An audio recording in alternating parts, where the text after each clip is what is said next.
Vamos lá então, né? Giro de mercado do dia 12/2. Hoje é uma quarta-feira, 10 para as 3 da tarde, né? Então hoje, mercado sangrando, hein? Mercado sangrando aqui no Brasil, né? Tem algumas razões, mas também não tem tanta razão assim, né? Tá tendo muita realização também. Mas vamos lá. Hoje de manhã, né, saiu a inflação, falar sobre notícias, né? Inflação nos Estados Unidos. Cadê? Inflação nos Estados Unidos. Então, o IPC, né? Ele veio um pouco acima, tá, do esperado. Isso mexeu com o mercado. O mercado, vou falar especificamente aqui do mercado de dólar, estava parado, né, até as 10h30 da manhã. E, cara, na hora da notícia, eu vou até colocar aqui, tá? Mas o mercado ficou maluco. Subiu, né? Olha isso aqui. Não sei se dá pra ver, né? Mas olha aqui, o mercado deu uma disparada absurda aqui pra cima, né?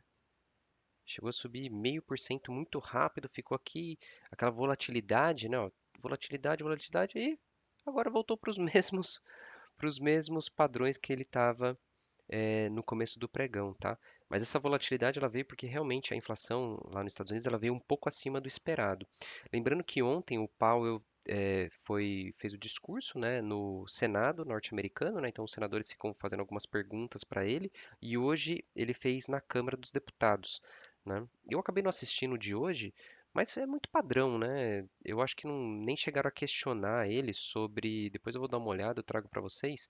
Não sei se chegaram a questionar ele sobre essa inflação, um pouquinho acima do esperado. Porque no próprio discurso dele, depois da super quarta passada, é que eles continuariam monitorando, né, os dados de inflação norte-americanos para ver se faria sentido ou não acelerar a questão de corte nas taxas de juros. E foram duas notícias hoje, né? Essa questão da inflação que veio um pouco acima do esperado e o próprio Trump falando que ele espera que as taxas de juros caiam para acompanhar a questão das tarifas que ele está aplicando, tá? Então, essa notícia mexeu bastante com o mercado. Mas antes até mesmo da notícia, né, se a gente for falar isso aqui, a notícia tal, referente ao dólar. Mas antes da notícia, o mercado aqui de ações do Brasil, né, que abriu às 10h30, meia hora antes da notícia, já abriu sangrando já, né? Então tem ações hoje caindo, Bradesco, por exemplo, né? Bradesco, cara. A gente vai ver aqui no gráfico, mas o que que aconteceu com o Bradesco? Acho que é o Goldman Sachs emitiu uma nota recomendando vender Bradesco, falando que o preço-alvo do Bradesco é 11,40. Praticamente ele já está no 11,40, né? O que eu vinha falando de Bradesco há um tempo atrás era o seguinte, né? Que Bradesco estava subindo, mas sem volume, né? E eu não sempre falei que eu não gostava desse cenário. Por quê? E volatilidade implícita subindo, né?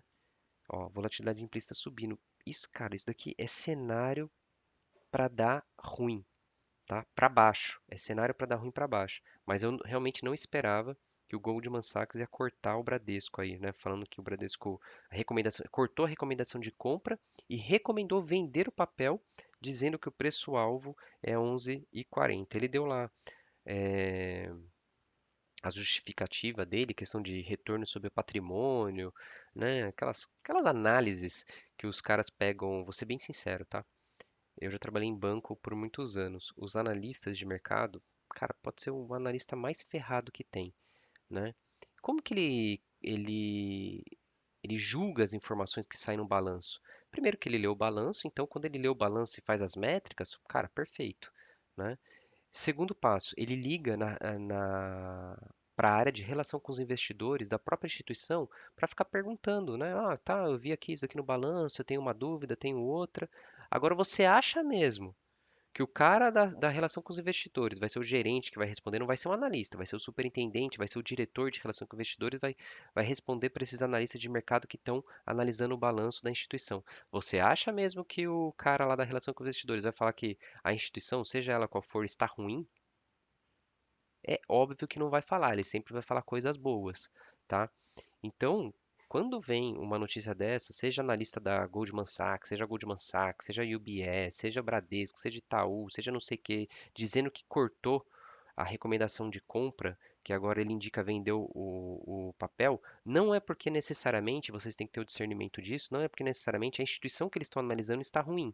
Porque se você for pegar o balanço do Bradesco veio melhor, que a principal preocupação era sobre as PDDs, e ela veio melhor, tá? Mesmo que o resultado não tenha superado as expectativas, ele veio um pouco acima das expectativas, o balanço como um todo veio melhor. Ah, mas o retorno sobre o patrimônio? É, o retorno sobre o patrimônio não está tão bom porque ele está em reestruturação. Ah, mas faz um ano que está em reestruturação. Sim, faz um ano que está em reestruturação, cara. Vai tirar os elefantes brancos das agências do Bradesco. Demora isso, né? Ele podia acelerar o processo? Poderia acelerar o processo, né? Que isso com certeza ia refletir nas ações, mas demora um tempo, tá? E, então, quando vem essas recomendações, seja para compra ou seja para venda, é porque a instituição que está recomendando isso, ela quer realizar, ou realizar prejuízo, que eu acho difícil, mas ela quer realizar lucro do papel que ela recomendou. Tá? Então vocês têm que ter o discernimento sobre isso. Quando vocês pegam lá relatório da XP, falando, ah, a XP falando para comprar a ação da Petrobras. Cara, se ela está falando para comprar, é porque ela já comprou lá atrás, a um preço bem mais baixo. Ela quer que vocês, sardinhas, saiam comprando para o preço subir, para a hora que subir ela vender. Aí você vai chorar, né? Porque você vai falar assim, pô, sempre o mercado vai contra mim. Porque toda vez que eu compro, o mercado cai. Não, é porque você comprou atrasado. Porque quando você foi lá e pegou a recomendação da instituição para comprar, elas já compraram há muito tempo. É a mesma coisa. Se o cara tá falando para realizar, cara, ele já comprou lá embaixo. Ó, ele deve ter comprado aqui no Bradesco, ó.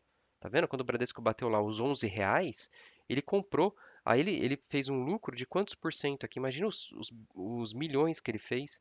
Ó, subiu 15%. Agora ele quer realizar. Aí ele vai lá e solta uma recomendação, pegando um monte de informação dispersa no balanço da instituição, falando que não, agora é 11,40. Vende. Sai a sardinhada, sai vendendo tudo, aí ele vai lá e realiza o lucro dele. A gente precisa ter discernimento disso, gente. Sabe, isso é tão óbvio, né, no mercado, mas, né, o que é óbvio para uns não é óbvio para outros. Então, para ser óbvio para todos, todo mundo tem que elevar seu nível de consciência. E para elevar seu nível de consciência, você tem que procurar o conhecimento. E como você procura o conhecimento? Tem várias formas. Você pode ler livros, você pode acessar YouTube, né? Não, assistir televisão não, tá? Assistir televisão não te traz conhecimento. Ou você pode seguir pessoas, mentores, contratar consultorias. É essa forma hoje em dia, porque a gente está num overload de information tão grande, tão drástico nas redes sociais, que você primeiro não sabe o que você faz com tanta de informação que você recebe. Você fica com a síndrome do pensamento acelerado, cara. Pesquisa sobre síndrome do pensamento acelerado. É tudo que vai tá causando burnout aí principalmente nos brasileiros, tá? O Brasil, eu acho que, se eu não me engano, é o segundo ou terceiro país que as pessoas têm, os profissionais têm mais burnout do mundo. Por causa disso, porque o cara fica lá nas redes sociais, o cara não quer mais ler livro, não quer mais pagar uma consultoria, não quer pagar mais um mentor para ajudar a ele a chegar ou a elevar o nível de consciência. E fica fazendo isso. Você vai lá, vou dar exemplos aqui, tá? Nada contra as profissões, mas você vai, pega um táxi, pega um Uber, você pega um ônibus, você entra no metrô, você escuta o cara, ah, agora eu vou comprar a ação X.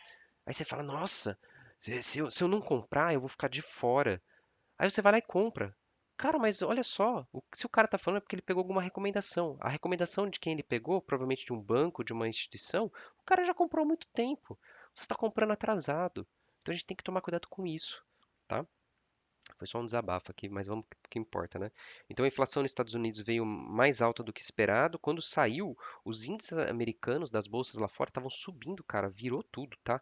Vamos dar uma olhada agora aqui como que estão os índices lá fora, principalmente das bolsas americanas. Cadê bolsas americanas? S&P caindo, Russell caindo, Nasdaq está praticamente no 0 a 0, mas eles chegaram a cair mais, tá? Chegaram a cair um pouco mais. Falei sobre o discurso do Powell na Câmara, ontem ele falou no Senado. E só por curiosidade também, né? O Galípolo, eu não sei se foi o primeiro evento público realmente que ele participou hoje. Eu nem sei que, para mim também nem importa que evento que é, né?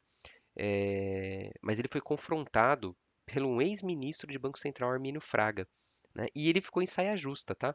Então, o que que tá falando aqui na notícia, né?